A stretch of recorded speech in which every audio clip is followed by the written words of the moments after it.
ఇంట్లో అత్తగారు అమ్మగారు లేదా పెద్దవాళ్ళు కూతురునో కోడలను ఎవరినో ఒకరిని పిల్లల విషయంలో ఈ రకంగా అంటారు. కన్నదే ఒకరిద్దరిని పిల్లల్ని వాళ్ళని చూసుకోవడానికి అప్సపలాడిపోతున్నాం.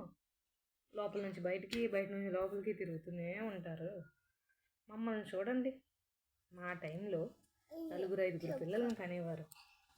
పిల్లల్ని ఎంత చక్కగా పెంచేవారు మమ్మల్ని. అసలు పిల్లలు ఉన్నట్టే తెలియదు, అంత సైలెంట్గా పెంచేవారు మేము.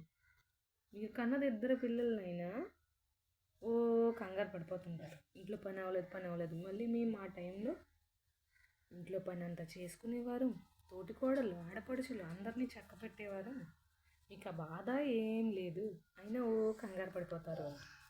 నిజమే, మీరు ఆ టైంలో 4-5, 6-7 పిల్లల్ని కని ఉండొచ్చు. కానీ ఇప్పుడు మేము కన్నది పిల్లల్ని కాదు, పిడుగుల్ని. ఒక టాయిలెట్ అంటే ఇంకో టాయిలెట్ అంటాడు, ఒకటి నించుంటే ఇంకోటి నించుంటాడు, కూర్చుంటే పడుకుంటాడు. ఒక్క పని కాదు, అక్కడ ఇక్కడ అన్ని చుట్టూ తెచ్చి మనం నెత్తి మీద పెడతారు. అలాంటప్పుడు మేము ఆ 2 పిల్లల్ని చూసుకోవడానికి కంగారు పడక ఇంకేం అవ్వాలి? మీరు ఒకసారి చూసి తీసుకెళ్ళండి ఒక్కరోజైనా. అప్పుడు అంటారు, బాబోయ్ మేము పెంచలేము, మాకొద్దు బాబోయ్, మాకొద్దు అని అంటారు. సో అప్పుడు ఇప్పుడు కంపేర్ చేయకండి, ఓకే.